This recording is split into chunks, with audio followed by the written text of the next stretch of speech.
అనగా అనగా ఒక పెద్ద అడవి ఉంది. ఆ అడవిలో అందమైన జలపాతాలు, దట్టమైన చెట్లు, పచ్చిగ బయలుతో చూడముచ్చటగా ఉంది. అడవి మధ్యలో ఒక మహర్షి ఆశ్రమం కూడా ఉంది.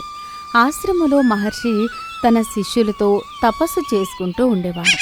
వారితో పాటు ఆశ్రమంలో సాధు జంతువులు, పక్షులు కూడా తిరుగుతూ ఉంటాయి.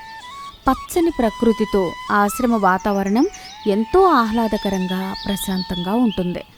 అయితే దగ్గరలో ఉన్న ఊరి ప్రజలకు మహర్షి నిత్యం భక్తి జ్ఞానంతో కూడిన ప్రవచనాలు, పురాణ కథలు, ఇతిహాసాలు, నీతి కథలు చెబుతూ ప్రజల్ని చైతన్యవంతులను చేస్తూ ఉంటారు.